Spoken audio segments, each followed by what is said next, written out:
This House now resumes a sitting. Good morning, everyone.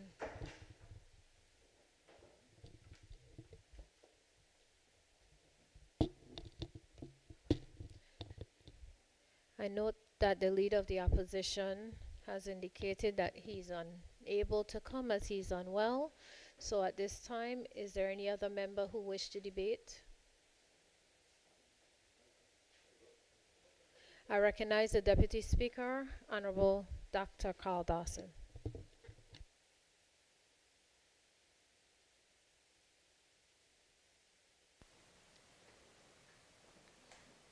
Thank you, Madam Speaker. And I commend for my opportunity to contribute to this significant piece of legislation here in the Virgin Islands. On various opportunities that I have had to speak in this House, I've pointed out numerous times that when we think of government, there is a view by many persons on the street that government is the elected officials. And everything that is to be given credit or blame on government falls around the elected officials. I've tried in my opportunities to suggest otherwise, that the elected officials sit in a special place in government precisely because they are elected by the people of the Virgin Islands. They are representatives. And if there is no power, so to speak, with elected officials, it means that the people themselves have no power. But in addition to the elected officials and their roles as far as legislation is concerned, and those who serve in the executive, their roles, there is also the wider government machinery. And this goes through to other arms of government, such as the judiciary, as well as those arms of government that execute the plans of government. A special category of these executing arms are created when we make statutory bodies. And statutory bodies are still only an extension of the people's power and the people's mandate. They are created by statute passed in this House, and they're given particular responsibilities. Madam Speaker, give me a moment. Let me plug in my failing computer.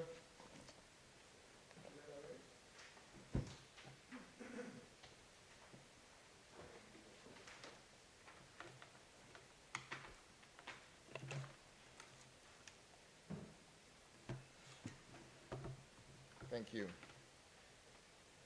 And these statutory bodies are just as obligated to operate in the best interests of the people as any government department is or any elected representative is. I really want to commend the Minister for Communications and Works for advancing this bill to the point where it is. Madam Speaker, the idea of a statutory body for water has been around for a long time. And Madam Speaker, it reminds me of what has become a recurrent theme for me, that I realize that I'm privileged to be a part of a government at which the can that is being kicked down the road stops at the feet of. There are a number of things that have been talked about from time to time, and a number of them, in fact, that the government has already stopped them at their feet, this government. And there are others, I believe, Madam Speaker, that will certainly stop at the feet of this government. I believe that airport expansion, which has been talked about for a long time, will stop at the feet of this government, Madam Speaker.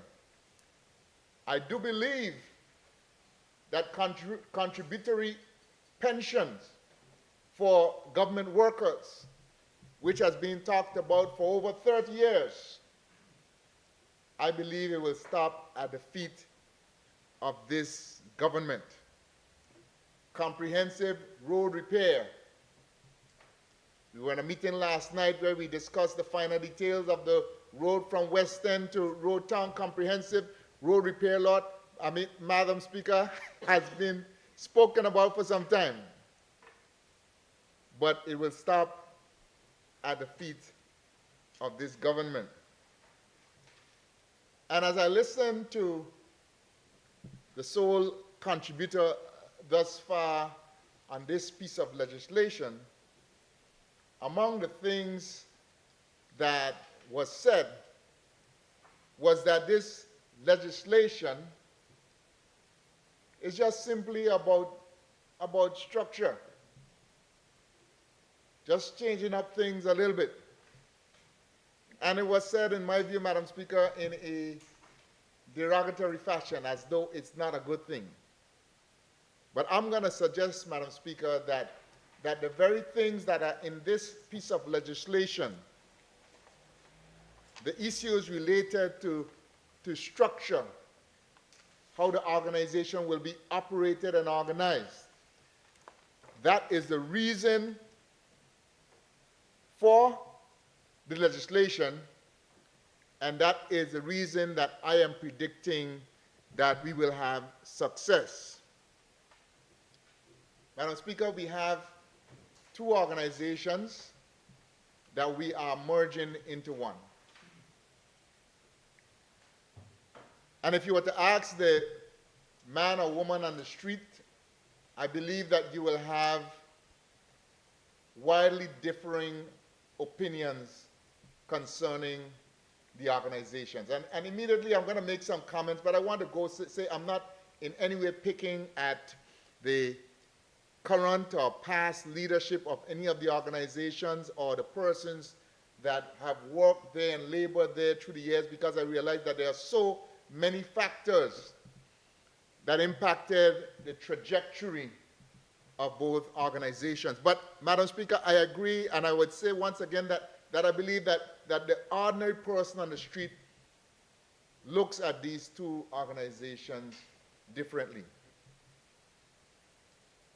I think that when they look at the BVIEC, it is seen as an organization that is independent and able to act fairly quickly. You do not understand or agree with all the decisions. That's not the point I'm making here. Because sometimes when your fridge gets blown out and you've gone up there and you can't get the relief that you want, you're not quite happy.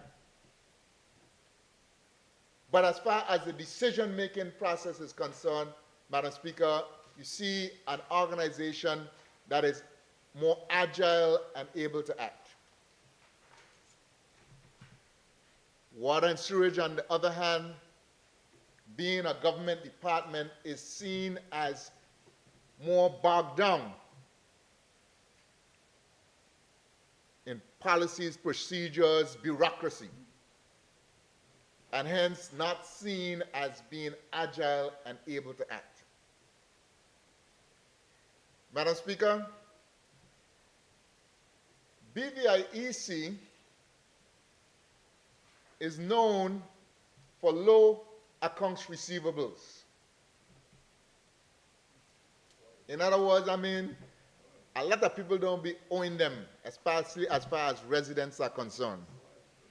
And it's one single reason. If you don't pay, you will get cut. And they advertise on the radio, say, well, a man don't even have to come out to cut you anymore. They could do it straight from the office. A man even himself in get first cup of coffee, could click, and your power gone because you have not paid. On the other hand, Madam Speaker, water and sewerage has a different picture. They have significant arrears. They have significant arrears because there are challenges with metering, there are challenges even with persons who are unmetered and collecting water, and those persons who intentionally add themselves into the water system and utilize water. That one need a deeper explanation. Well, I will tell you. If you are a plumber, even amateur, it is possible for you to wind your way into the system and get water. Madam Speaker, it would seem that the safeguards that are in place to prevent this type of thing are not in place within the Water and Sewage Department. Now, I will flat out say that the Water and Sewage Department is lacking in human resources. They would tell you that there was a time when we had 4 work teams,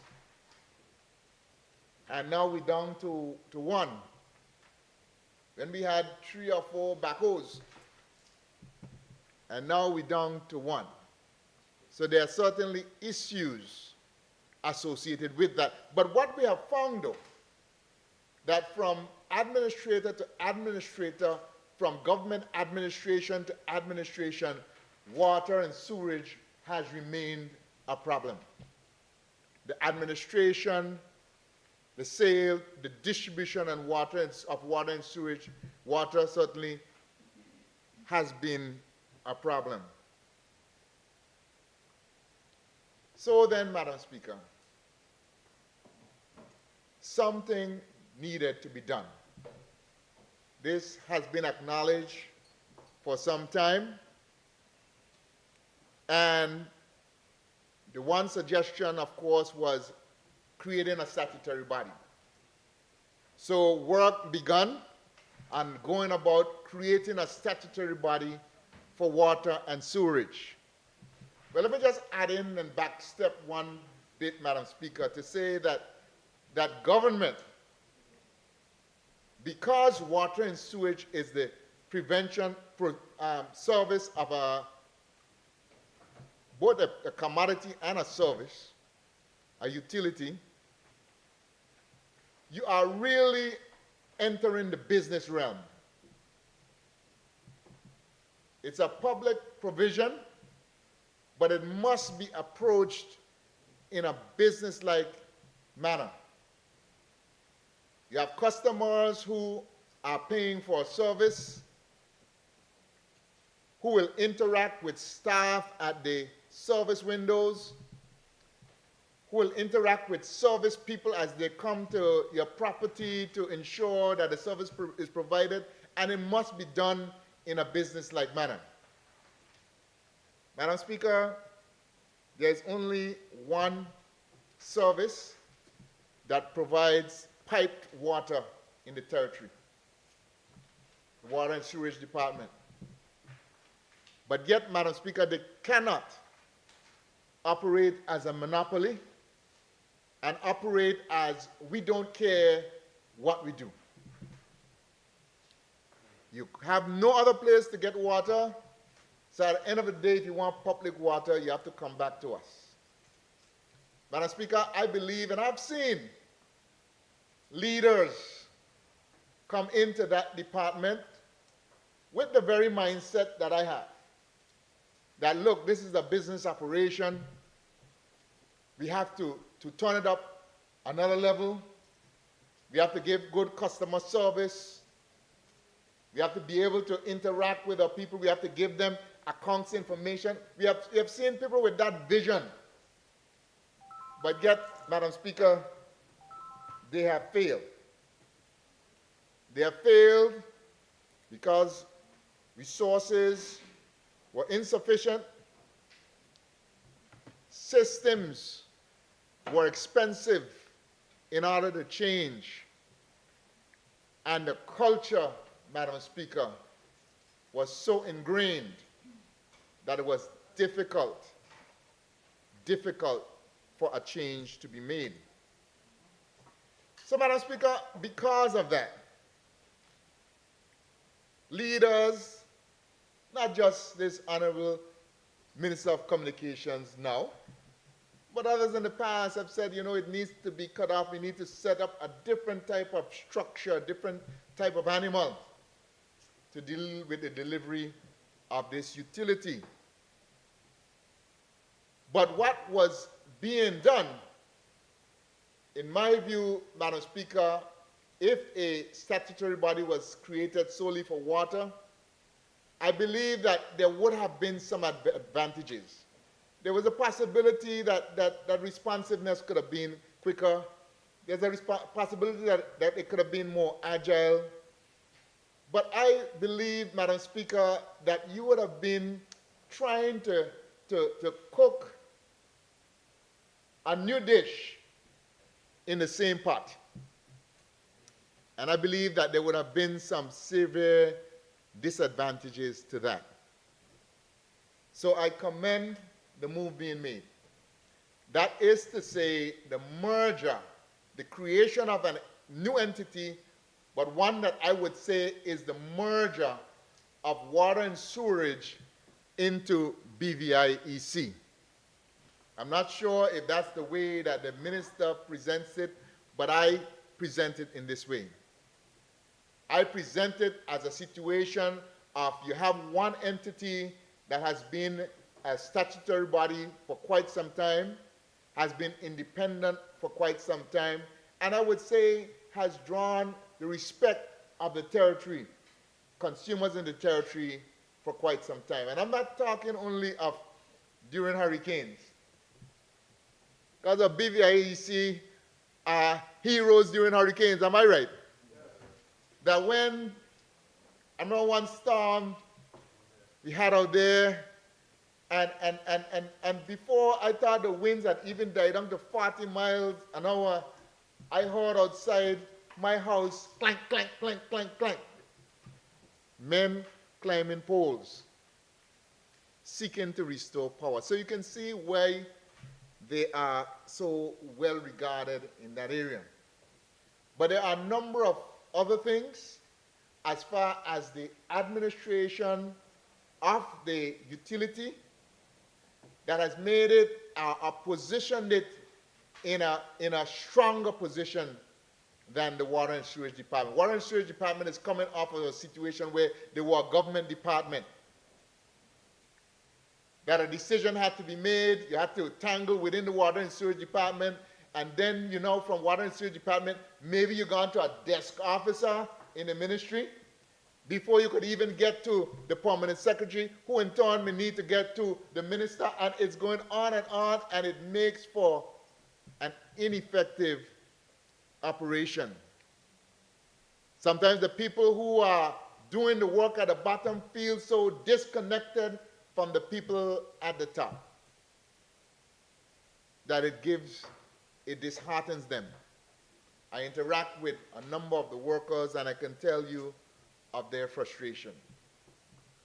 Madam Speaker, I believe that the merger of water and sewage into BVIC, in the new entity that's created, has great potential for success. Madam Speaker, the very structure, and it's outlined well in the legislation, because some of the concerns or cautions that we had caused the drafters to be directed to have a degree of separation. Any big corporation, Madam Speaker, if you are running a big corporation, you don't throw everything all into one pot. If you want to know if your business is doing well, you must know, well, this aspect of the business is doing well, and that aspect is doing poorly. I may decide to invest from the one that's doing well into the one that's doing poorly, but at least I know where the money is.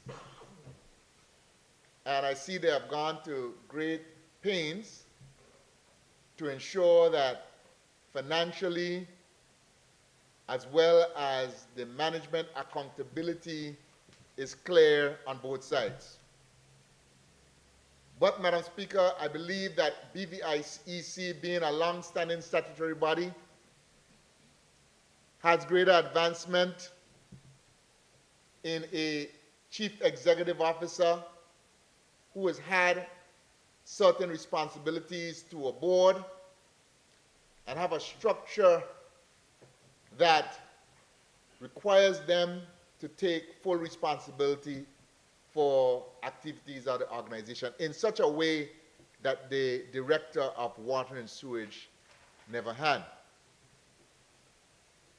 Madam Speaker, the processes for finance, again, having a director of finance that has the responsibility to report to a board for the activities of the operation is far different than the individual leading water and sewage accounts who now has to work through the treasury and the Ministry of Finance and all these steps.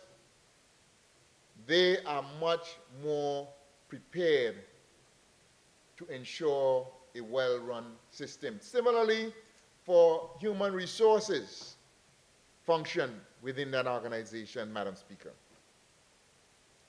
What I believe this will lead to, Madam Speaker, is that it will take some time, and I'm glad to see the timeline provisions put in there as to the level of support that can be given and over what period. Because there's no way, Madam Speaker, that you can look at the two entities, and it has been said that BVIEC has some financial challenges, but we know the challenges facing water and sewage are greater. And there could be no expectation that if it is that revenues for water and sewage are 4 million plus, and the cost to supply the water is up into the 20s of millions, there's no way that that could be turned around overnight. I dare say, though, Madam Speaker, that within the 10-year period, we do expect that there will be changes as far as the government takeover of the Seven Seas operation, which could be a positive factor in turning around the fortunes of the provision of water within the territory. But what has to happen if there's going to be more investment, if there's going to be more opportunity for revenue when that Seven Seas takeover takes place? It means that the work that has to be done now is to ensure a proper organization is in place. And that is what this bill does.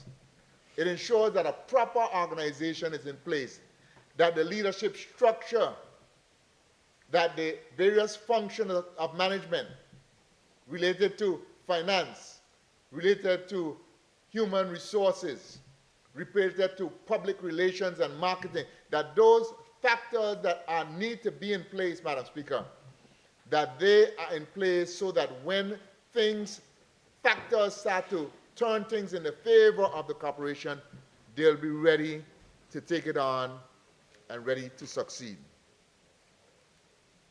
Madam Speaker, the other point I would like to make that I consider to be very important in the question of the merging of these two bodies, and I've hinted at it in my speech, but I want to focus on it, and that is the importance and the impact of organizational culture. the importance and the impact of organizational culture.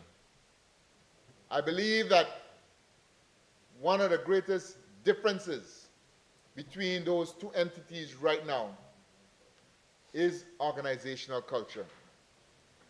And that's why, Madam Speaker, I have framed it. And I believe that that is the case as we would understand it, that we are seeking in this new entity to integrate the Water and Sewage Department into the BVIEC culture. It is a culture that is far more based on accountability. It's a culture that seems to exude pride. The individuals working in the organization,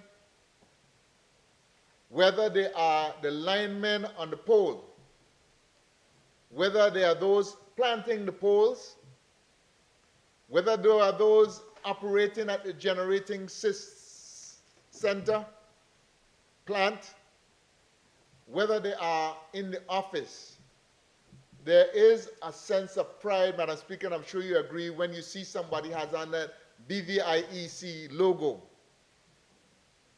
In spite of any day-to-day challenges they may be having, there is a sense of pride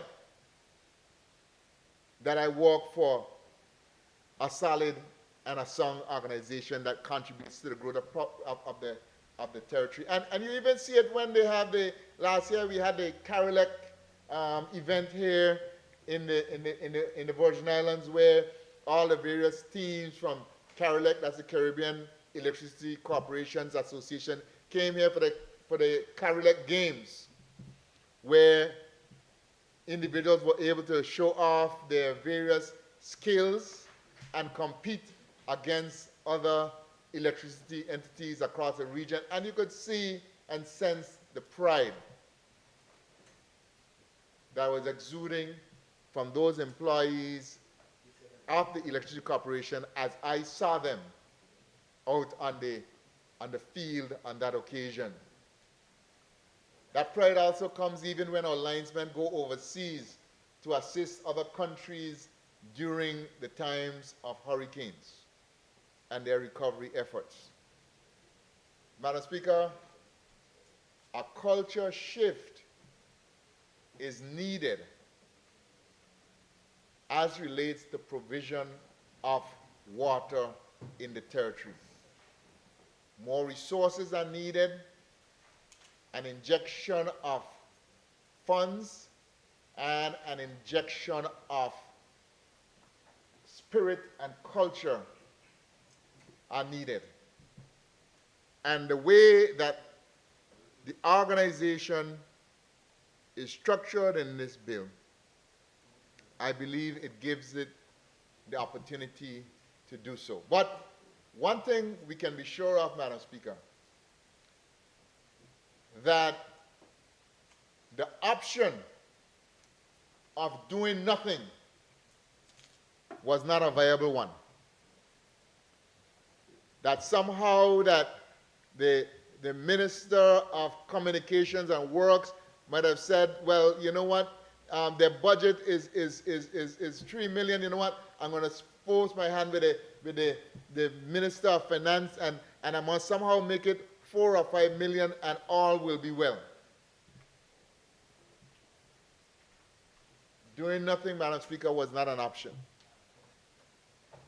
I believe that further investment is needed as far as water and sewage is concerned, but it must be invested into a vehicle which can ensure absolutely the best return on that investment. So I would like to commend the past leaders of the BVIEC, one of whom normally sits here in the House with us and would have been here except for exceptional circumstances. I would like to commend them and those who succeeded him in building the organization to a point where there is sufficient standards of operation, there is sufficient accountability, there is sufficient leadership, that it stands tall enough for another entity to be merged into it and it to carry that entity upward and onwards. Madam Speaker, as a member of this House, I believe it is the right move, and I will support this piece of legislation, and I will support other measures that may be brought before us in this House to strengthen it and ensure the proper, cost-effective, affordable supply of water and electricity to the people of this territory. All of this that I've spoken is coming back down to that simple outcome. Consistent supply of electricity and water, dependable supply of electricity and water, customer service that is par excellence, and a successfully operating entity so that the people of the territory can benefit from two crucial aspects of everyday life: water and electricity. Madam Speaker, I thank you. Thank you. Any other member? Yes, I recognize the Minister for Health and Social Development, Honorable Vincent Whitley. Thank you, Madam Speaker. Madam Speaker, I too rise to support this bill. And I too commend highly the Minister for having the gumption to attack this problem. As the former Speaker, Honorable Dawson, has said, doing nothing is simply not an option. The issue of water is not new. It's been around for a long, long time. And I know there are those who wouldn't support the bill for a change. But one thing I am very sure of, we cannot continue down this current path. So again, I really commend the Minister for trying something different. As Einstein said, doing the same thing over and over and expecting different results is insanity. So this is the sane approach to a long-standing problem. There's been the Premier's mantra that yes, we came and met problems, but we shouldn't leave them. And this is one more attempt at addressing a long-standing problem. Now, Speaker, I go back to 2012, that's 2 decades ago. In a 2012 white paper, and if you have it, it's on page 43. There's a two-day workshop held here in the BVI, Madam Speaker, organized by the BVI government, the then FCO, it's now FCDO, and the Joint Nature Conservation Committee, JNCC. And there are a meeting here in the BVI to discuss some issues affecting the BVI. And among issues that identified were the effective management of waste and water. Madam Speaker, you very rarely see the issue of waste without water. They're connected. And the third leg of that is electricity. Those three things, you can't separate them because one affects the other significantly.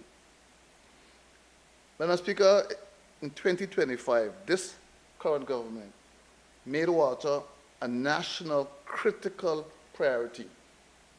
So we started this process of addressing this problem since 2025. And Madam Speaker, I've said it before in this House, and I want to say it again.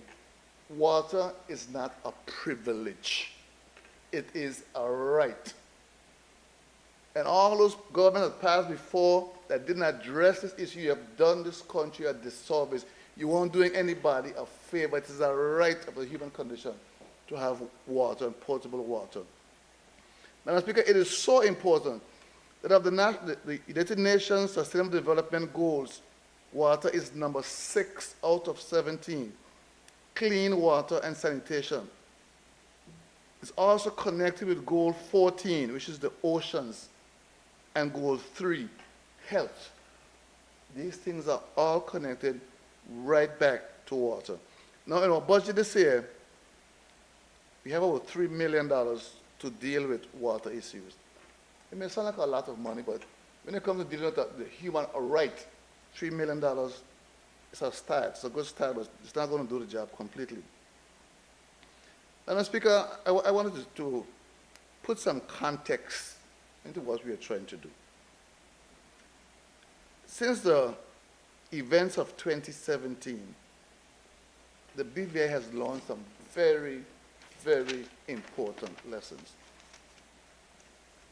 We had the hurricanes of 2017, the pandemic, and the COI. And sometimes you hear members in this house speak. But I can tell you, unless you've been on this side of the aisle after 2017, you don't know what you're talking about. You haven't a clue how much things have changed since the elections of 2019. And unless you sat on this side or you're sitting on this side, you should be very, very careful what you're saying. Because you sound very ignorant to me. Because you do not know what the reality of the current BVI is. So, Madam Speaker, we are here for one reason. We are trying to merge the water and sewage and BVI EC into the Virgin Islands Energy and Water Cooperation Bill. And I just saw a headline in one of the online papers. It's not the first time we are trying to do it, actually. I don't know how many times before it happened, but it was right around 2013. And I do believe that that came out of this very same report, that continuing the way we were handling water was not sustainable. So they had to do something, and they proposed exactly what we are trying to do here now. For whatever reason, they weren't successful. So, Madam Speaker, we're trying to merge water and sewage. Water and sewage, I want to make it very clear, because there's a distinction here that you might miss and put apples with oranges. It's currently a government department. And you're trying to merge it with BVI-EC, a statutory body. So you're very careful how you regard these two. Because, Madam Speaker, there's a salient difference between these two entities. And one of them, or the salient difference, one of them is the issue of procurement. Departments procure things very differently to statutory bodies. Now, the reason that's so important in this case is a very real reason. And it has to do with geopolitics. And we cannot look at this here outside of what's happening globally. Water and sewage and BVI-EC have a few things in common. Products. They both use a lot of PVC pipes. If you heard the minister speaking recently, he plans to change out PVC and metal pipes and bring in HDPE pipes. Much longer, much more sustainable. But that pipe has a problem because of how it's made. It's basically made from about two things: oil and tar, I think is the other ingredient.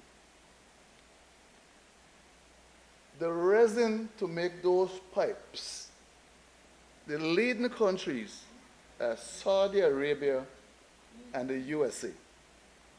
And the carbon black for those pipes, the leading countries are China, India, and the USA.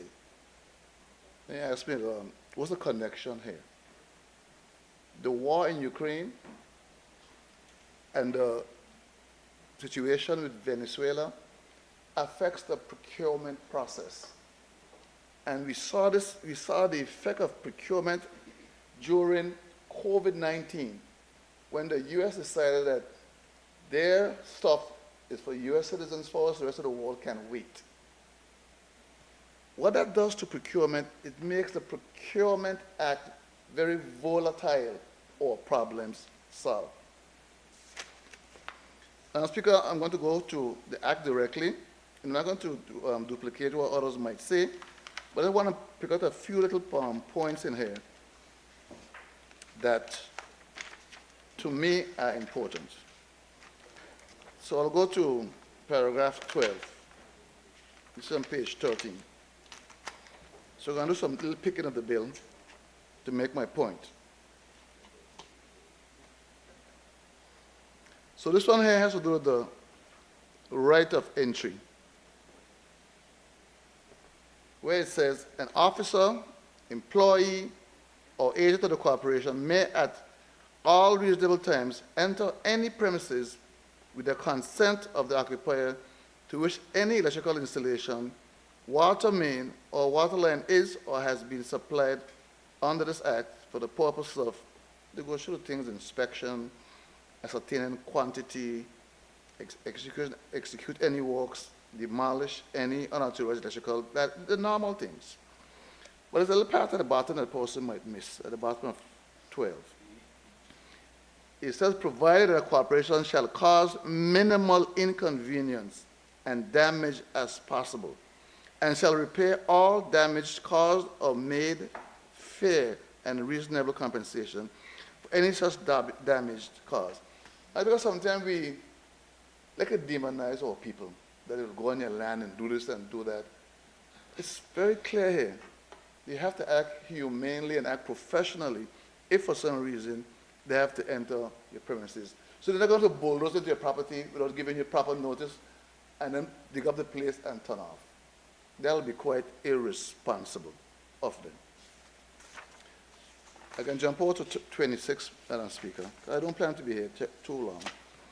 One of the challenges that current water and sewage faces, which we hope this situation will help alleviate, is access to money. But once they become statutory, they have the power to borrow or raise capital. And this is a key issue here for procurement. How quickly can you get the money to buy the thing that you need? And we cite, Madam Speaker, again, during COVID, you ask somebody for quotation to buy a length of pipe. By the time you go and get that PO, they tell you the pipe costs $10. By the time you go through and get that PO, it is now $30. It has happened, we've seen it, or $60. Very same pipe, because the departments have to go through this particular procedure. That we hope under the statutory body, they don't have to go through that length of time. They can act quickly and nimbly and secure what they need. And this money for the provision of working capital, the fulfilling of the functions of the corporation under this act, the provision, etc. It could be said, well, if you're going to do this here, why don't you just give the money to water and sewage? No, let them fix the problem. Even if they had the money, because of the way the market is working out, the volatility of the market, they could not turn around quickly enough to get what they need at the price that they had the first time. So and we had this issue very recently. You put in a bid to buy something, they tell you, well, the price right now is $100,000. Like a fire truck. You know, it says $100,000. You go, you write your cabinet paper, you do this, you take it to cabinet, you come back, you get your PO, you go to tender. By the time you turn around, that $100,000 thing is now $500,000. So you have to stop, and if you have to start over again, by the time you come back, it could be $1 million. So it's not that anybody's intentionally not doing what they're supposed to do. The current system under a department is a real challenge for water and sewage. This merger is nothing less than genius for solving a very long problem. Now, Speaker, I'm going to jump over to page 29, which is number 45. And here, we look at the independent power producer. Now, Speaker, I'm going through this whole bill. I must say it is very well thought out. Very well thought out. And it creates opportunities. So it's not just a simple measure to solve the water problem, it's also creating business opportunities. And this is the independent power producer. The corporation shall invite persons who wish to build, own, and operate renewable energy generating facilities and who meet the conditions required by the corporation to become independent power producers. And I think that is huge. Because there are a lot of persons over there right now, and the cost is down to a point where a lot of persons are trying to enter into the industry of renewable energy. We saw in Enegada late last year, where that plant was commissioned, to where Enegada has 20 hours now of renewable energy. That is huge, Madam Speaker. It speaks to environmental stewardship. But this one here also allows for young entrepreneurs to get into that business, solar business, but maybe on a smaller scale. I mean, instead of doing the whole island, maybe somebody may be considering a small remote neighborhood where it would take a lot of money to run cables down to it. You know, we can create a little microgrid in this neighborhood. And the entrepreneur could be the one controlling that. With, of course, like you must do, with the permission of the corporation. Because if you're going to provide a service, there must be some kind of quality control that what you are going to give the consumers is of the quality and consistency that makes sense. So when persons say you shouldn't have to control who sells the water, who sells the power, yes, you have to control it. You don't know about telling you they're going to give you water and you don't know where the water coming from. There must be standards. There must be standards, Madam Speaker. So I have no issue at all with persons having to refer to the corporation for permission to deal with these things here. Madam Speaker, I want to jump over now to the other one, number 56 on page 34.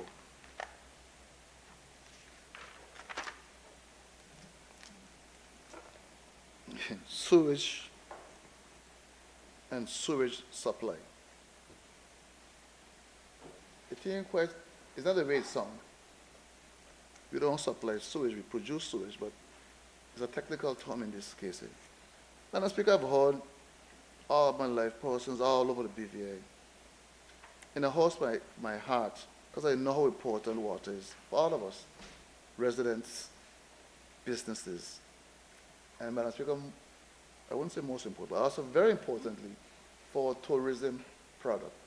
And I saw somebody was complaining, it was the height of the tourist season, and they didn't have water in their business. Madam Speaker, that is hurtful. Again, I commend the Minister for taking these cries seriously. We cannot build our tourism, we cannot build our GDP and so forth. It's built in the back of the water. Just can't do anything.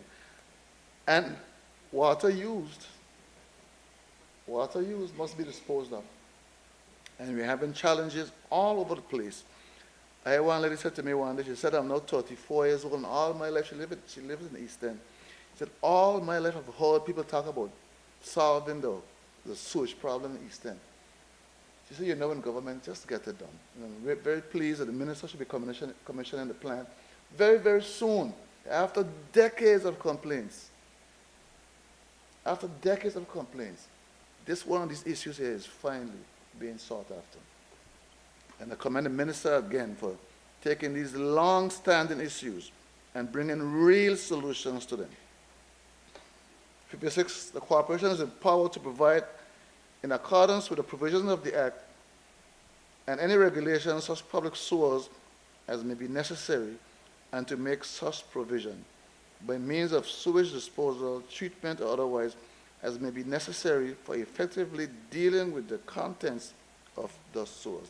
Madam Speaker, I live on Virgin Water, and from time to time you hear people complain about wastewater. And they complain here, they complain there. But here we have one of the first steps to solving the problem. And sewage water running in our guts, wastewater running down the roads from this, wastewater going to the sea. As a complaint some day ago, somebody was trying to park by the dock, and there by the drain was a strong stench coming from that drain. And you complain, and here now is a mechanism we're going to put in place to address these issues. Most of the soakaways and Virgin are very old, 40, 50 years. And every year that goes by, they're no longer effective. That sewage is either leaching or running. Either which way, Madam Speaker, we have to deal with it. And I see here a valiant effort to address these long, vexing and standing issues. We have a minister who's committed to this, and just the way he turn around the road, turn traffic. Everybody has something to say. And I remember that the then premier say, well, it ain't quite working now, we're going to try something. If it gets worse, let's turn it back around then. But let's not sit down and just complain and do nothing. All we are trying to do here is to do something to address a very long-standing issue. Knowing that the people involved with this here, Minister, I think you're going to have some success. I think they'll do all that they have, that they can do. All the creativity, they bring in the consultants, they bring in who they have to bring in, to give us the best shot we can to make it work. And when we get this problem solved, one of the benefits of it, we're going to see a cleaner environment. We've taken some major steps to get the environment cleaned up. You have Slaney Point. For years, we were dumping raw sewage in the ocean. That's functioning. Madam Speaker, down at Board Point, yes.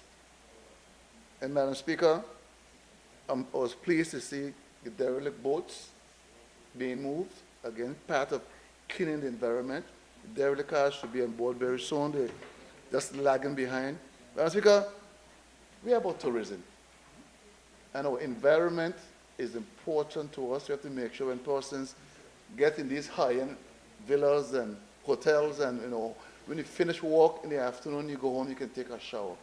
Nothing's more vexed to somebody walk all day, go home, turn the shower on, and all you hear is just air coming out. I know that feeling, Madam Speaker. And all we are trying to do here is to bring a remedy to this vexing issue.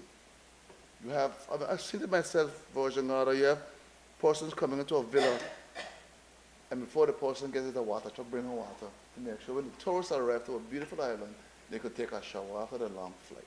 They could take a shower or a bath. We cannot take it lightly.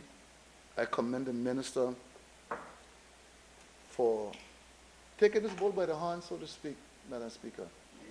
Taking this bull by the horn and giving it the best shot he can. I know he'll succeed. I know he'll succeed and bring relief to all of us. Madam Speaker, just living up to the development goals of clean water and sanitation. Madam Speaker, with just those few words, I thank you very kindly. Thank you, Honorable. Any other member wish to debate at this time? I recognize the Premier. Thank you. Thank you, Madam Speaker. Madam Speaker, I rise in full support of the Virgin Islands Energy and Water Corporation Bill.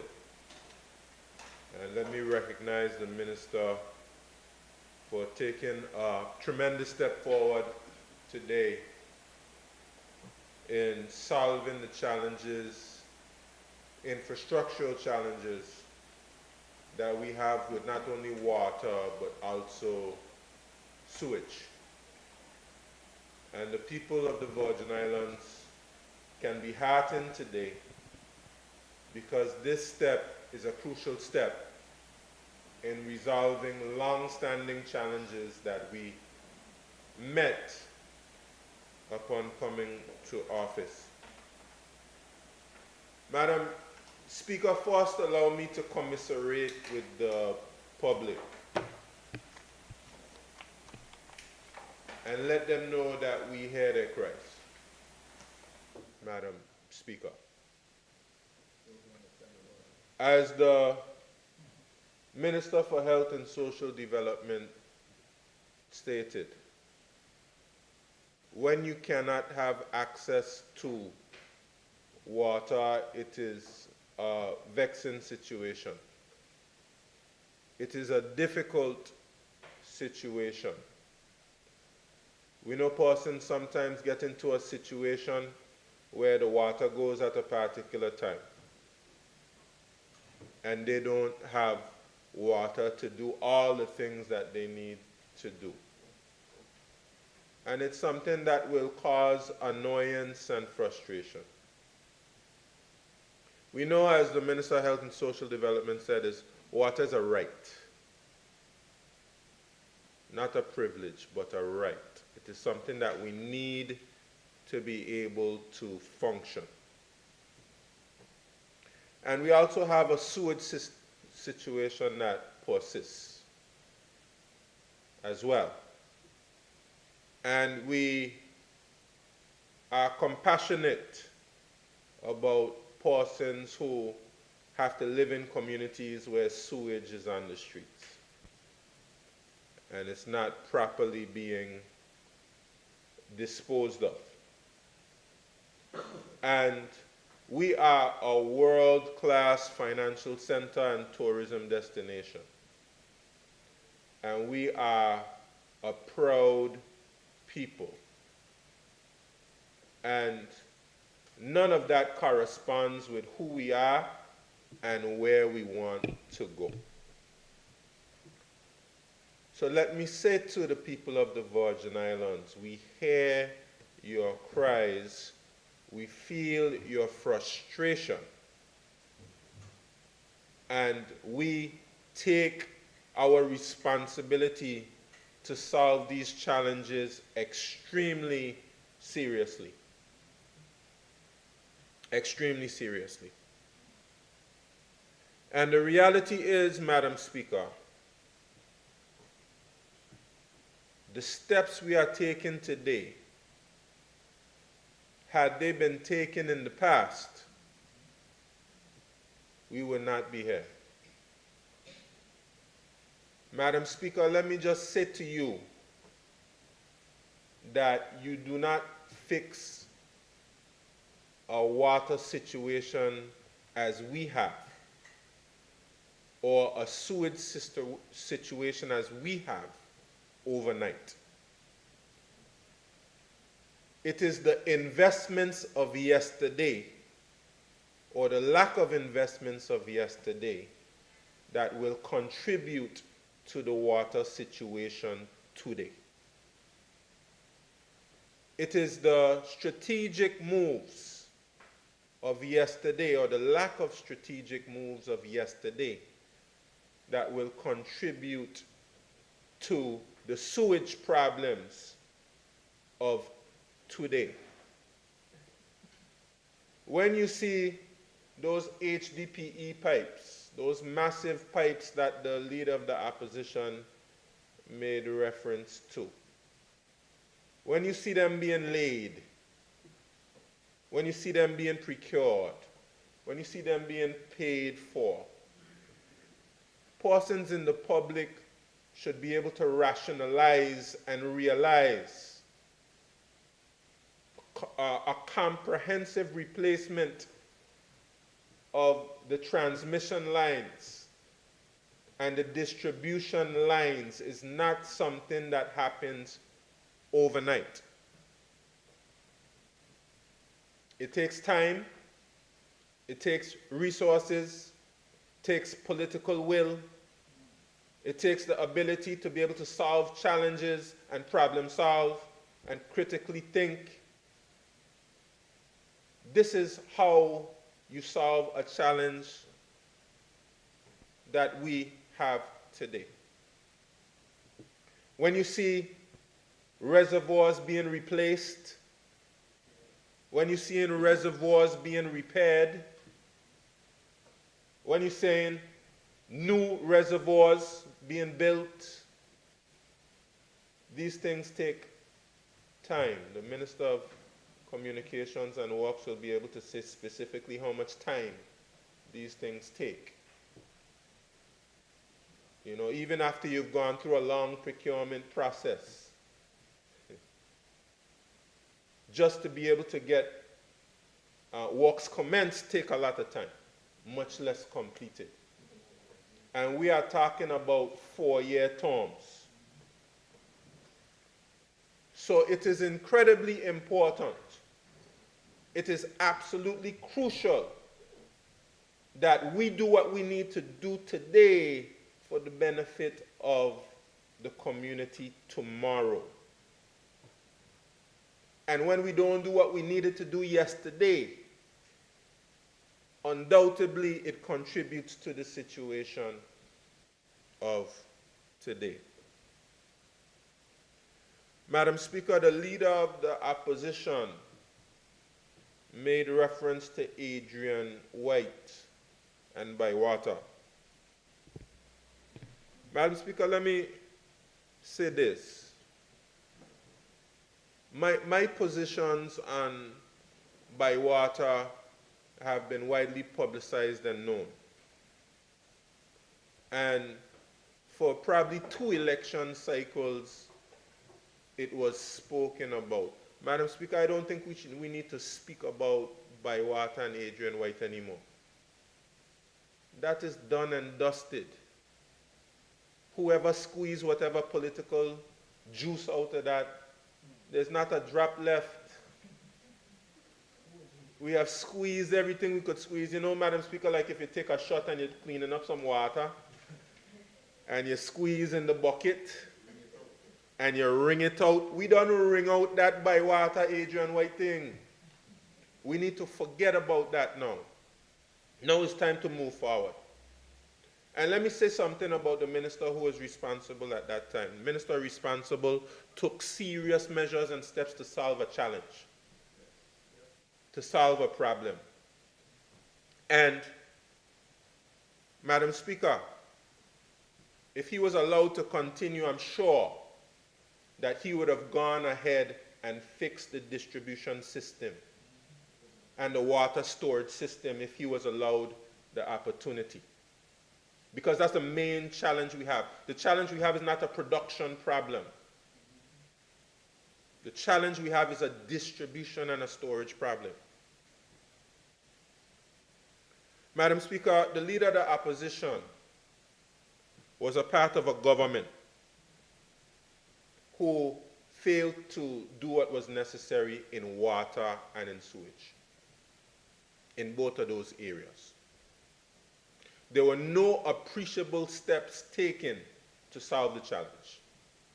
And in my view, that's no reflection of the leader. The leader is has one of the greatest political careers in the history of the Virgin Islands.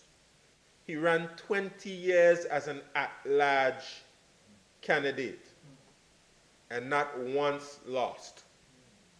No other person in the Virgin Islands who ran at large can claim that, except for, well, even our young member, Honorable Sharidi Castro, lost the first time she ran. I don't think she'll lose anymore, but the first time she ran, she lost. I lose 2 times before she. I take good blows.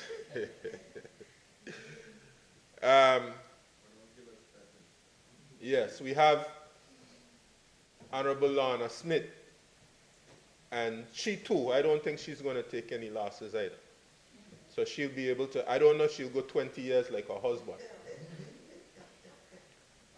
But she's not going to take any losses either because she's working hard on behalf of the people. And I'm not sure where the Virgin Islands would be right now without her. But Dr. Smith has had one of the greatest political careers in the history of the Virgin Islands. And in my view, this is just my opinion from the outside looking in. If he had a more supportive team, if they allowed the man to lead, perhaps maybe there wouldn't have even been a Virgin Islands Party administration to come after. But they spent so much time trying to tear down and undermine and was so anxious to be getting the leadership chair that, in my view, they undermined the administration of Dr. Orlando Smith, not allowing him to be able to accomplish all of the things that could have been accomplished. And the sewage is just a very clear example. We couldn't get anything done with the sewage because the money was placed elsewhere. And that's just a clear example. We would have had that sewage solved already. And then, of course, after that administration between 2011 and 2019, 2017, we ran into hurricanes. Then we ran into pandemics. Then we ran into political crisis. And those things became priority.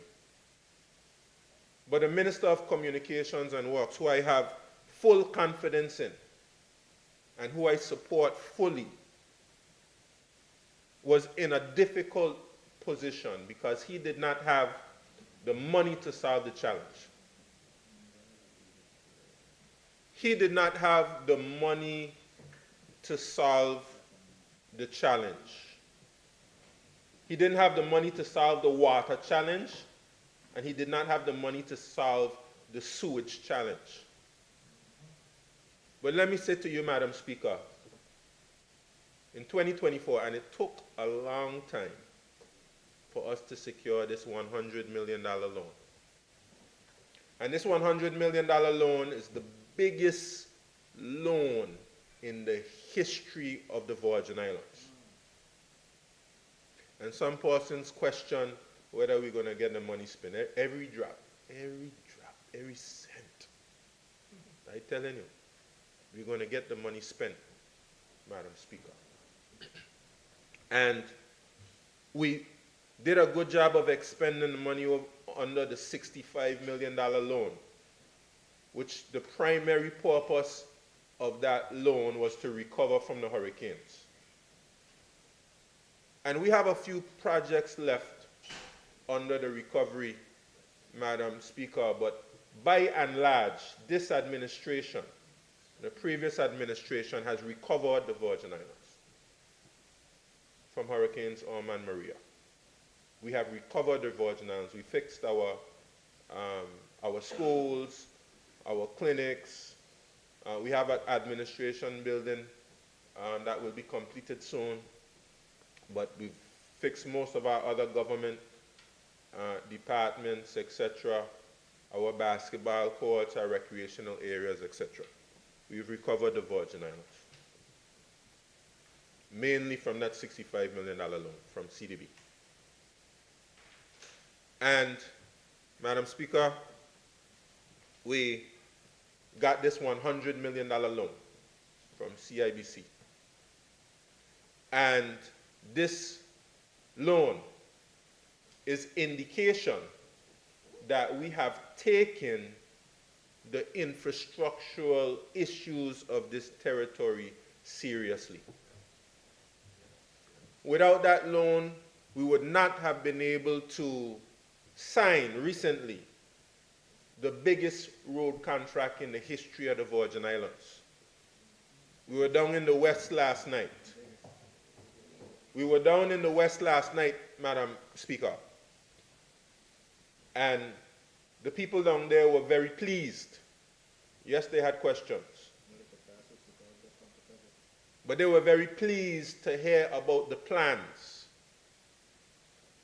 to rehabilitate and reconstruct the road from the ferry dock down there at West End, come straight up to the Road Town jetty in a way that is modern, in a way that is sustainable, in a way that is resilient.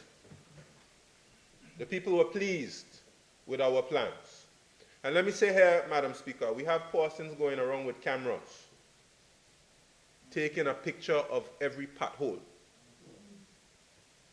because their strategy for gaining power is to cause the darkness. But our strategy for empowering the people of the Virgin Islands is lighting a candle. They will continue to cause the darkness. They will not bring attention to the fact that we've signed the biggest road contract in the history of the Virgin Islands. They're going to go searching for a pothole. And yes, we have to fix, just like we fixing the situation with water and sewage. No, we're going to have to come up with something to ensure that we have a public works department or any other entity that would be able to do the road rehabilitation works, the maintenance necessary to make sure that the roads remain motorable. We are going to do that, Madam Speaker. The Minister has made commendable efforts to make sure that the government has access to asphalt. You know, yes, there have been some challenges. And like I said, Madam Speaker, we are problem solvers. We are critical thinkers. So when we run into a challenge, we come up with solutions, while other persons just seize on whatever challenge, whatever issue that you have, and try to use those things as a means of embarrassing the government or showing that we're not doing what we need to do. But I can promise the people of the Virgin Islands, Madam Speaker, whenever we run into a challenge and a problem, we will solve it. We will overcome it. We will come up with a solution to it, and we will get that problem solved eventually, Madam Speaker. So, Madam Speaker, I say all of that to say that yes, we have a water problem. Yes, we have a sewage problem. Yes, those problems existed when we got into office, but as the Deputy Speaker said, we're not going to continue to kick those cans down the road. We're going to address those challenges so they will be done and dusted and solved. Madam Speaker, I have to make reference to the debate of the leader of the opposition. He told me he prefers just to be called Myron. He told me that the leader of the opposition position is so fluid that just call him Myron, because you never know. You never know what will happen. So we shall see what we shall see. But I have to make reference to the debate of the leader of the opposition, Madam Speaker, in talking about the issues as it pertains to this bill. And I'm so sorry to hear that the leader of the opposition is not feeling well and he's not here to be able to listen to what it is I have to say. But I guess if he's not listening, he'll hear the news. He will hear the news. But, Madam Speaker, firstly, let me say the leader of the opposition is a very intelligent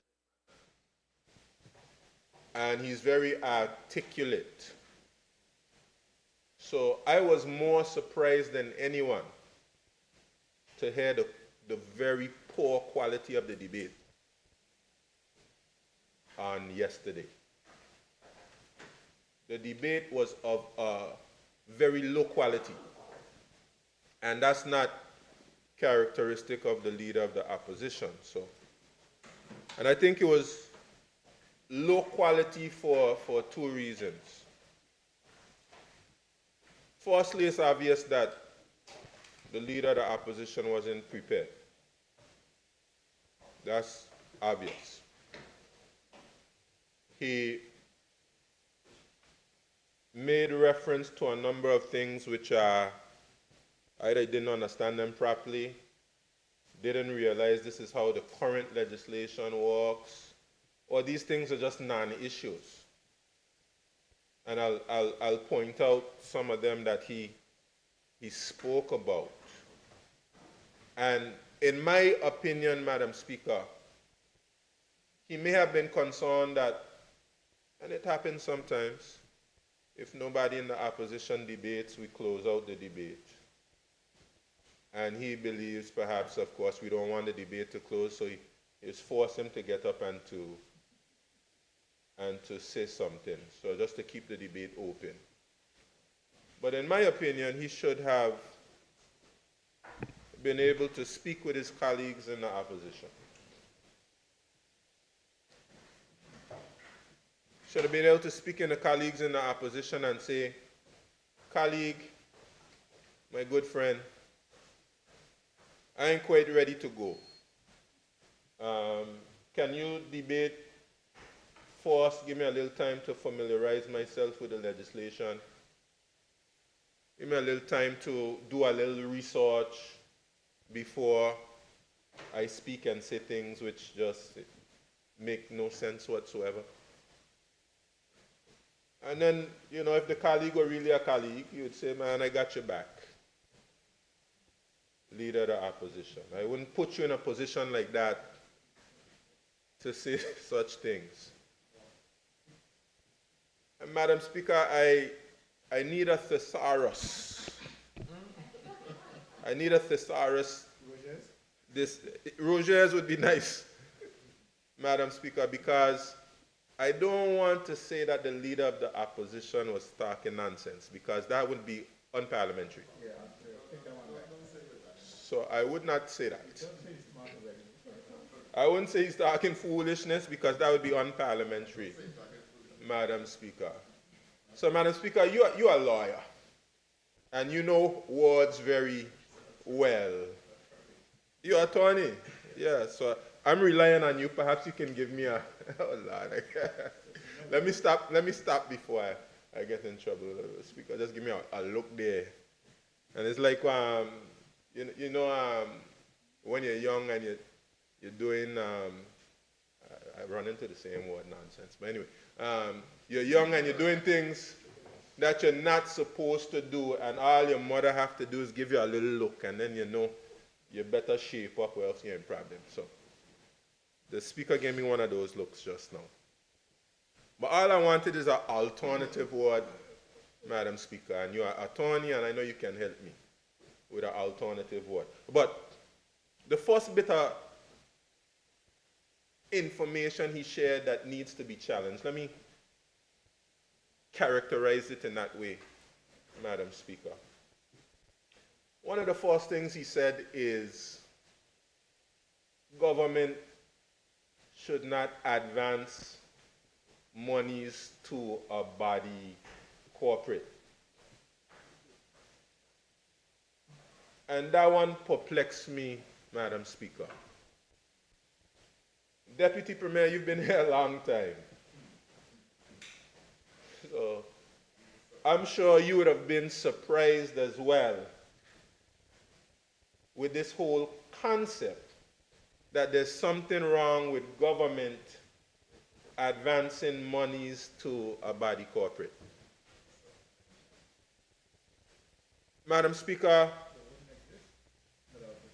Madam Speaker, the government has several entities which are statutory boards, or even corporations, in which the government has to advance monies to those entities.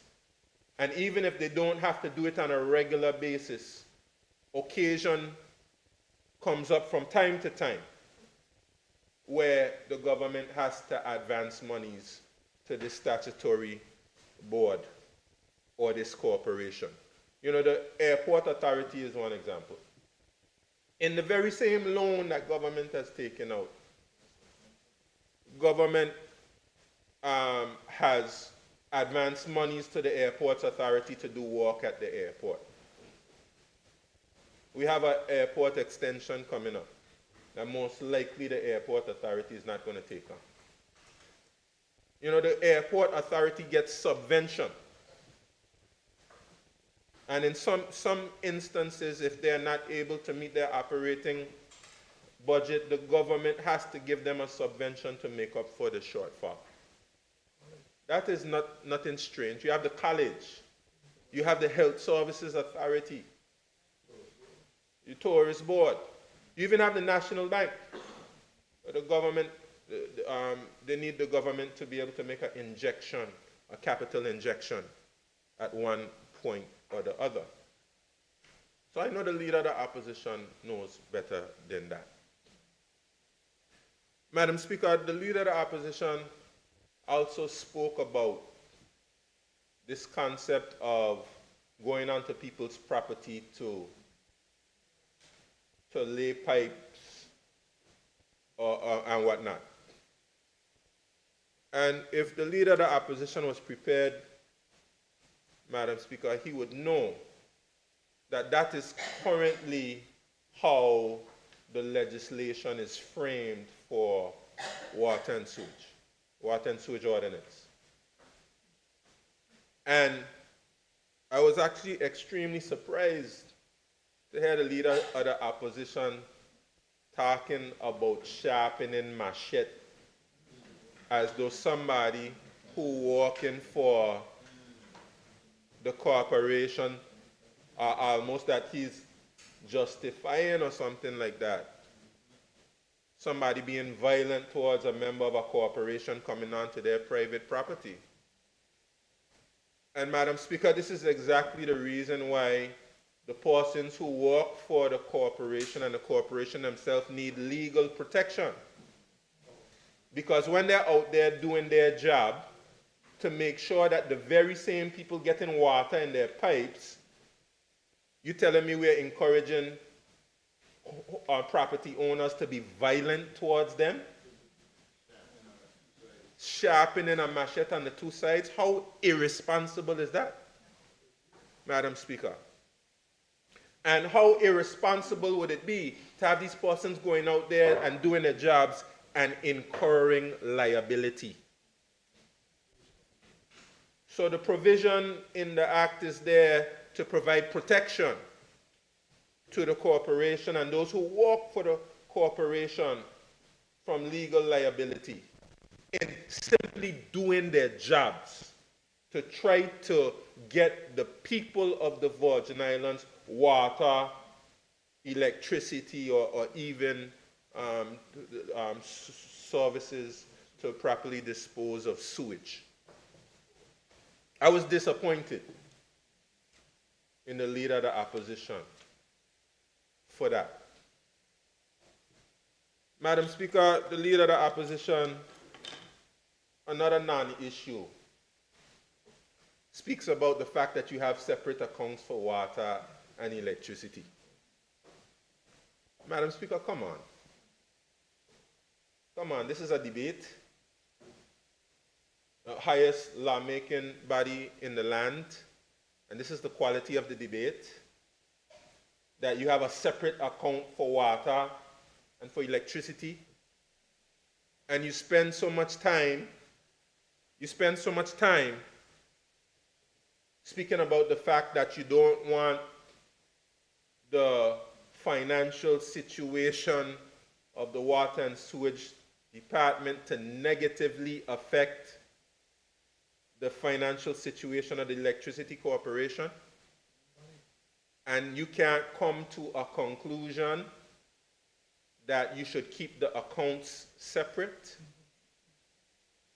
as you have an existing entity which is being merged into another entity. It doesn't make sense, good logical common sense, to keep the accounts separate. And you cannot conceive of a situation where you merge two entities and you keep their accounts separate. Any big corporation, I believe the Deputy Speaker dealt with this adequately, can't keep separate accounts for separate activities. What does that have to do with the fact that they are merging? Madam Speaker, that was an immature point, in my view, and without substance.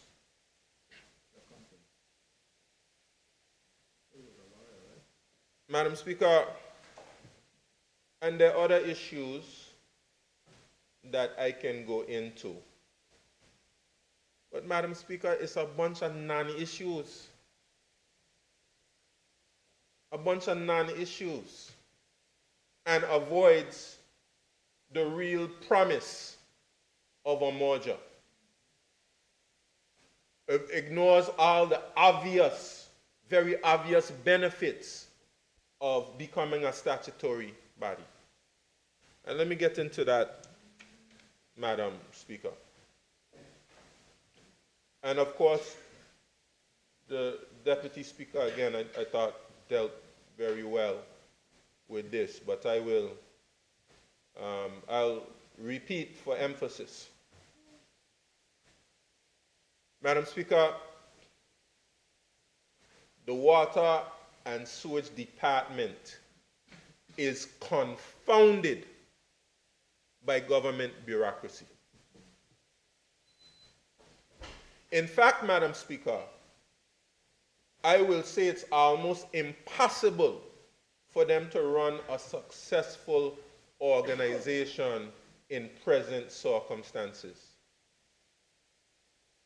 And I know that we are not the only ones who believe this, because in 2013,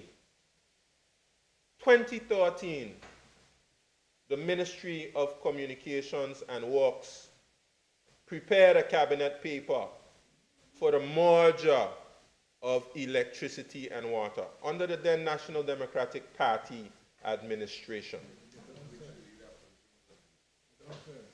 Leader of the opposition was a member of cabinet. The other gentlemen I can excuse because they were not in cabinet at the time. But the leader of the opposition was right there in cabinet. And I would be concerned if he did not know that there were plans to merge water and sewage and electricity before. And perhaps, Madam Speaker, if at that time the political will was had and we advanced those plans, perhaps we wouldn't be here today. That was going on 13 years ago. But it makes sense. There were also plans to make water and sewage statutory. And the reasons are obvious, Madam Speaker. Government does not function like a business. It is because of the centralization of government and the budgeting process. The budgeting process, the centralization of human resources, and the centralization of budgeting. We can also add the Attorney General's chambers. I love them dearly. But this system doesn't work for business operation. Right? It might work for making laws and policies and basic services of government. But it does not work for a business operation. First of all, there's no connection whatsoever between the money that water and sewage gets to operate and their ability to be able to execute the services to the public. There's no relationship whatsoever. It's really what we believe we can afford to give them. And all of the competing demands that exist in central government. It would be much better for them to come up with a business operation where they sell a commodity and use the monies for a commodity which is properly priced, by the way, I should say that. The commodity has to be properly priced to be able to sustain the business operation. And persons should understand and realize not only for water, not only for sewage, but also for electricity, that the commodity must be properly priced. And if the consumer is not going to pay, the government must subsidize. But at the end of the day, there is a cost for operating and providing that service. And whether the consumer pays or the government pays, the money must be paid. And if you want to have a successful business operation, that must be in place. And that is not the case with Water and Sewage Department right now. Not properly priced, not properly resourced to be able to conduct the operation. No relationship between the revenue and the expenditure, which means if the Water and Sewage Department collects $10 million, let's just say, for instance, they collect $10 million. They might only get $2 million in the budget. That money will go to something else. And that is not conducive to a proper business operation. So there must be some relationship between the revenue you collect and your ability to be able to expend to keep your operations going. And government, a department of government has no incentive to be able to sell more. Because whether you sell more, you sell less, your salary is not going to change, maybe a subvention is not going to change. What is the incentive to be able to optimize your operations? Now contrast that with the Electricity Corporation as a statutory board. The Electricity Corporation is under pressure to be able to collect revenue. So that is why they have to come up with what the Deputy Speaker spoke about, a means to be able to shut off your electricity even without coming to your place. A more efficient means of what is, in essence, forcing you to pay. Water and Sewage doesn't have that pressure to force the consumer to pay. There's not the incentive, unless just through management and trying to get the persons there to do particular things. But Electricity Corporation, they have to pay their staff. They have to pay for their operations. They have to buy materials. And that creates a pressure that says, look, if we have arrears, we have to go and collect those arrears. Even government, they go shut off government, shut off clinic, all kind of thing.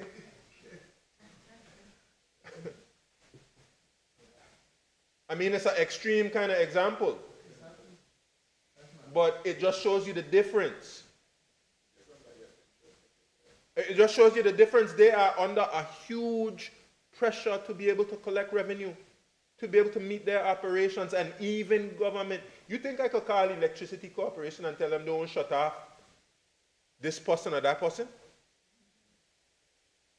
I'm not talking about clinics or government. I'm talking about somebody who come to me and said, Lord, electricity about to cut me. You could call electricity, call who? You better, and this is what happened. I find myself right in there and that line in Langbush.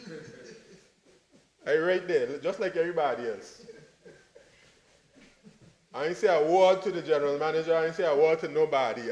I find myself in the line Langbush, and I say, look, you take this card here.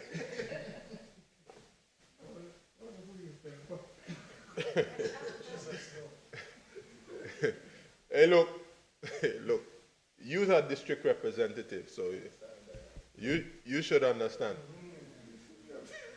Leader opposition asked me for the shop. I do a lot of shopping. Right down here? I do get a lot of voucher. Where the market? We're going to get to that market square soon. You don't worry. But I can't tell general manager not to cut off somebody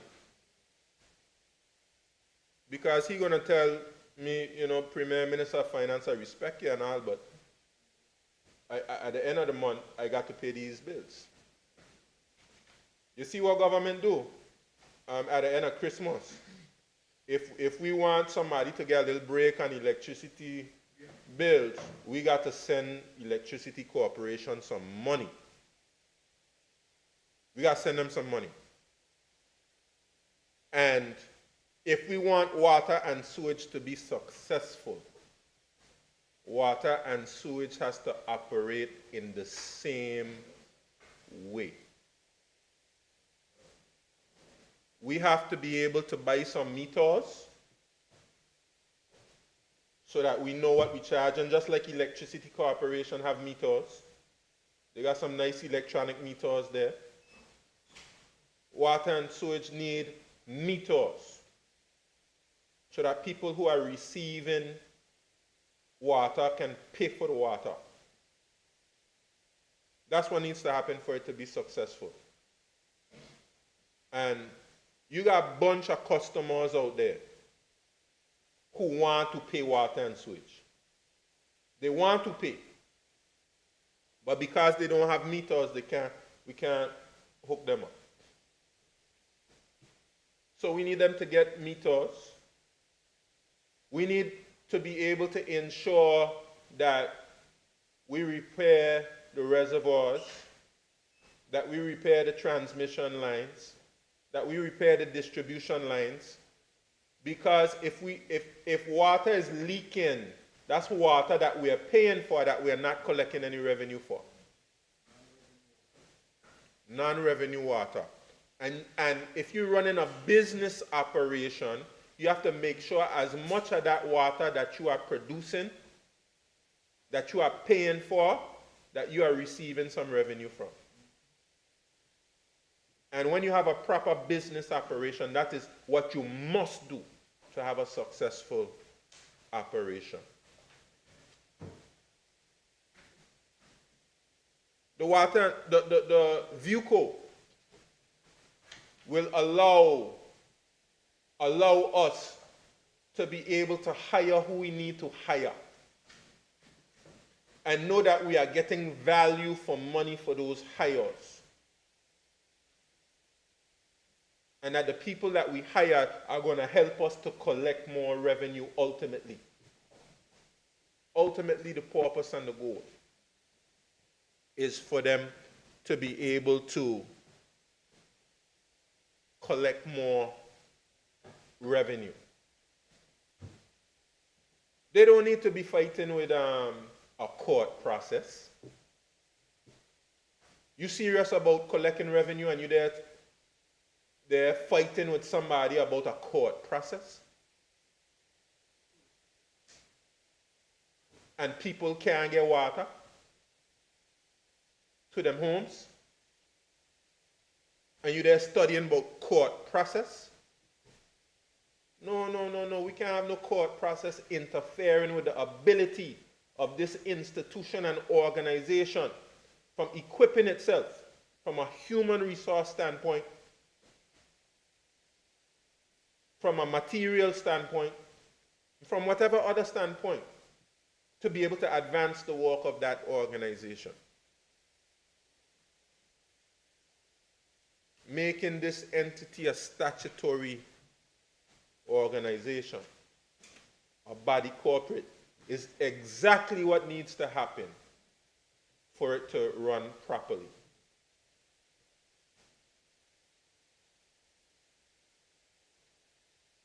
We have, other entities that we want to turn into statutory boards. And honestly, some of those entities, we have to question whether it really makes sense to do a statutory board for something like that. But for something that is a business operation, that's exactly the entity that you need to turn into a statutory board. So let me commend the minister for having the courage, the backbone, for being open-minded enough to be able to solve a problem, solve a challenge. We'll solve it today so that we'll have water tomorrow. And unfortunately, in the past, those investments and strategic moves were not made. But as a house,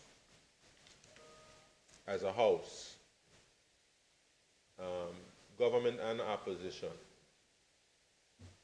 it is our responsibility to pass legislation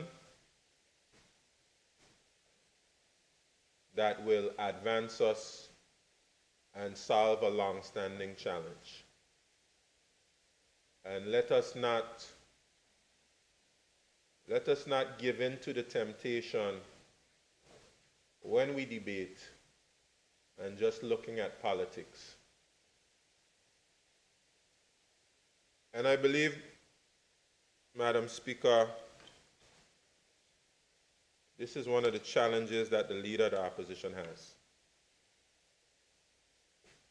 He views everything through the prism of politics and what he believes helps to advance his own ambition to be able to topple the government and to take the government's place.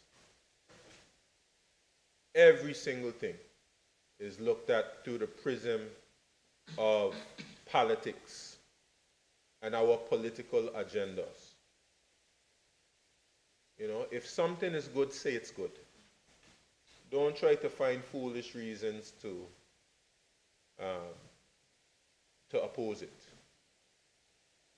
You know, it's nothing wrong with the opposition saying, well, look, we like the idea, but this particular provision we need to take a look at. Or that particular provision we need to take a look at. Minister, this isn't going to work too well. Let's see if we could make adjustment here and there. But not every single thing. Or the government is trying to do something to you that is unethical or not right, or the government trying to make your life harder or worse. And I remember the other thing too, the water truck thing. Nonsense. Sorry, let me get a thesaurus. But right now, the water trucks have to get permission from water and sewage.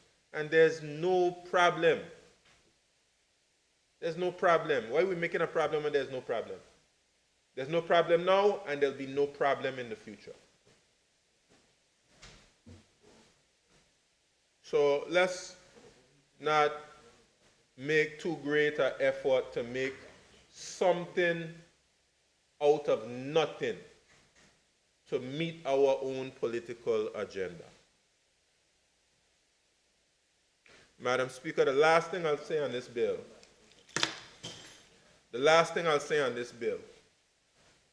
is we do have some areas that we need to look at in the bill and see how, whether that's the best way for us to do it. I'll just give you one example. Madam Speaker, it is my view that we should not transfer, a whole list of receivables to this new entity. Whole bunch of toxic debt. Yeah. Madam Speaker, as much as we can, we should keep the balance sheet as clean as possible.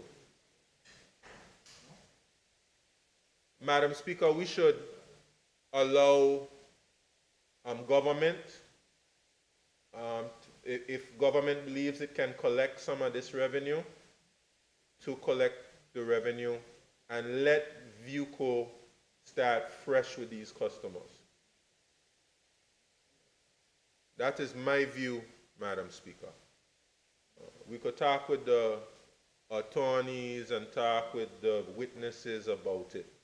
But I believe that we should not transfer all of these unpaid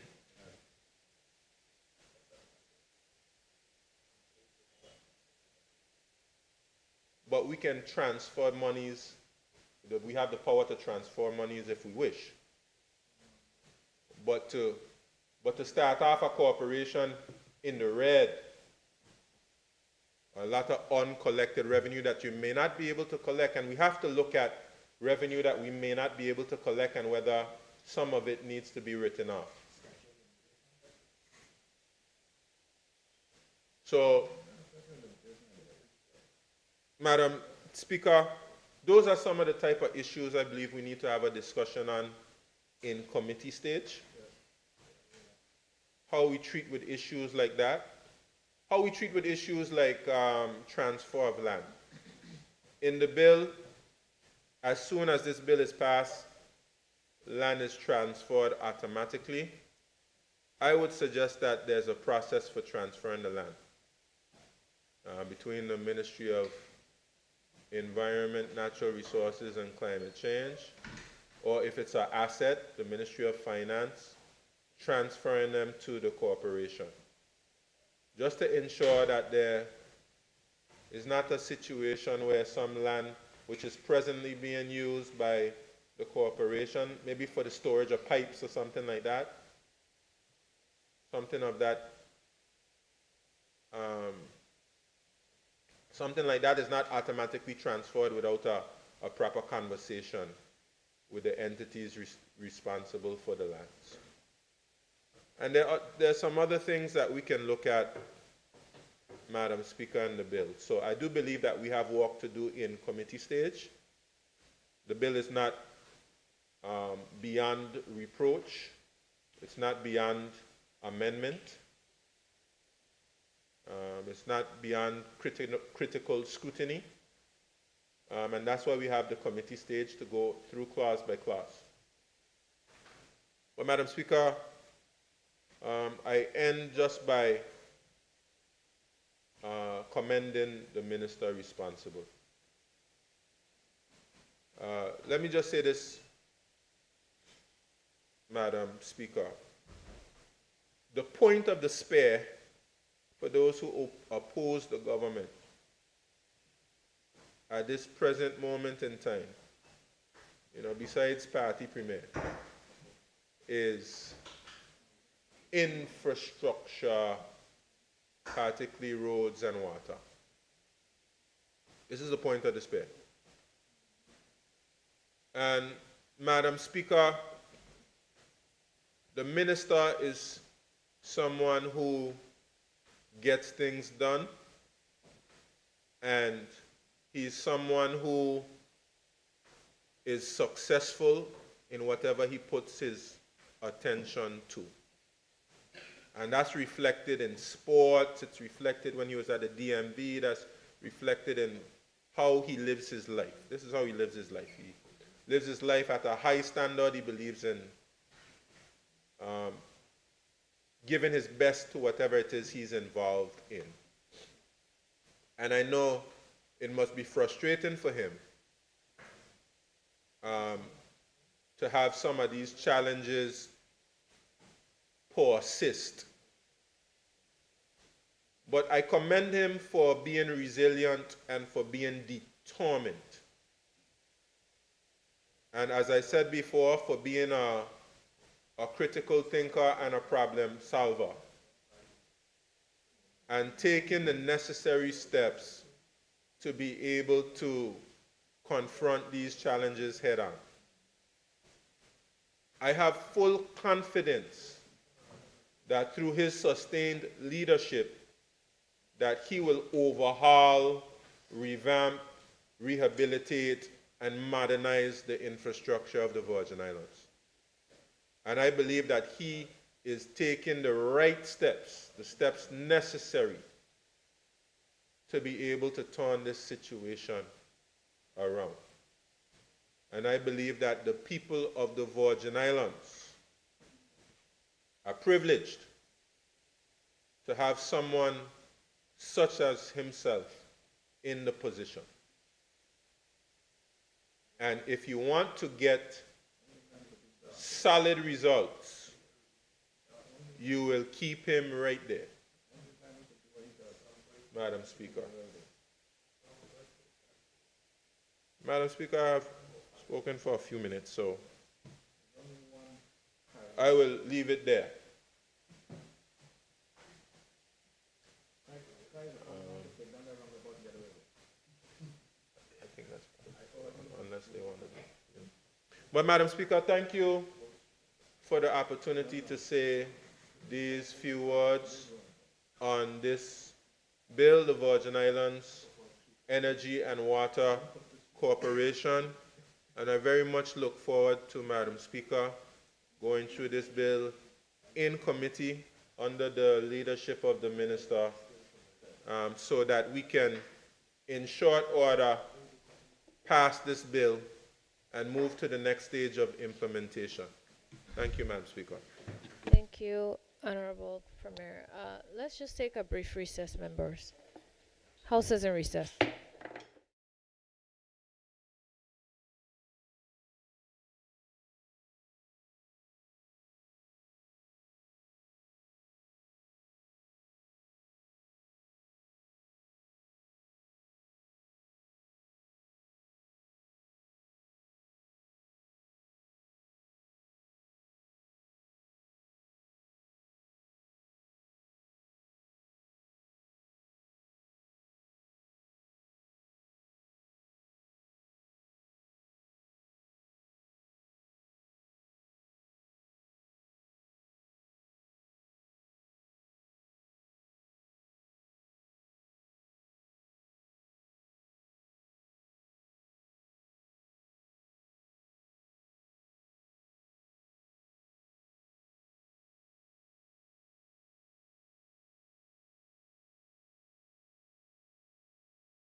This House now resumes its sitting.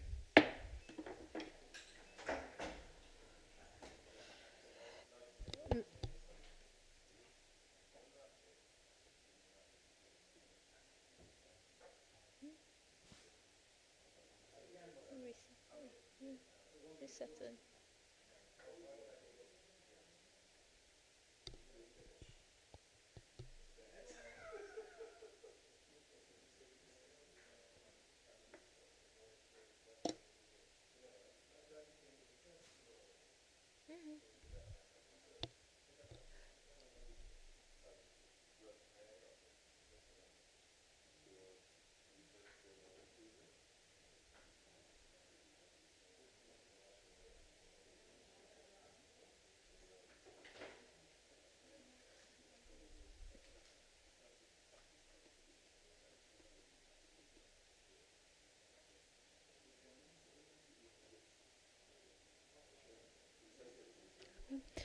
All right, honorable members, we will recess until Tuesday.